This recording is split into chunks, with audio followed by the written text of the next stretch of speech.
Connor and Michael. I'm Connor and that's Michael. Today, we're talking about the phases of the moon And the seasons of the Earth. And for the phases of the moon, they have a cycle, and it goes through 8 different phases. 9 phases. 9 phases. And Count the new moon twice. yeah, if you count the new moon twice. And you will learn about this coming up soon. This is a picture of the Earth's orbit. The Earth is on a tilt on its axis as it goes through its orbit, and you'll learn about why that's important later today. And we're done. This is the new moon.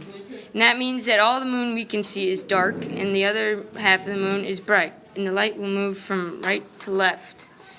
Now it is the waxing crescent, and it will next be the first quarter moon, and that means that the quarter of the moon we can see is lit up. And next it will be the waxing gibbous, and that means that the moon is almost fully lit up, and next will be the full moon. This is the full moon, where all the moon is lit up. And it keeps getting smaller until it's the waning gibbous moon, where most of the moon we can see is lit up, but it gets smaller until it's the third quarter moon, where half of the moon we can see is lit up. It keeps getting smaller until it's the waning crescent moon, which is where the moon that we can see is least lit up, and it gets smaller until it restarts at the new moon. Welcome back to the Connor and Michael show. Right now we're going to talk about why the moon has phases. It has phases because of the changing relative positions of the Earth, Moon, and Sun. In case you were wondering, the side of the moon we see in the sky is always the same side, because when the moon rotates it does one full rotation on its axis.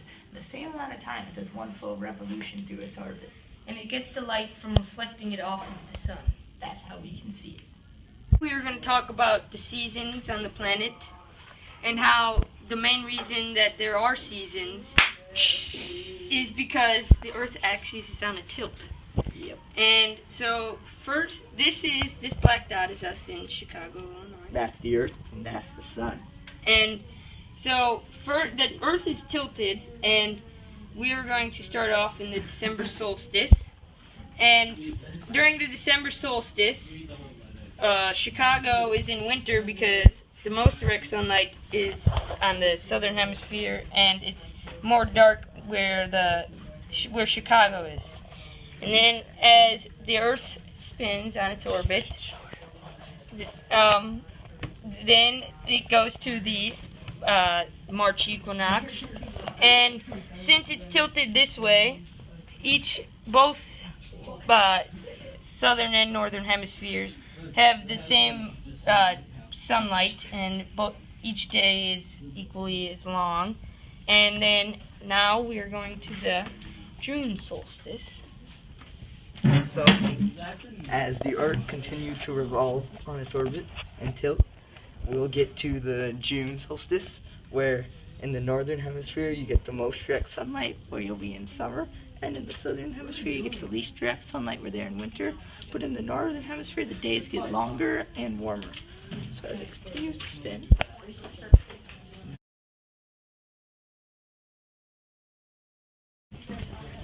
and then, so this is the September equinox, where it'll be fall in the northern hemisphere and spring in the southern hemisphere, where the days are about of equal length, and each hemisphere gets the same amount of direct sunlight.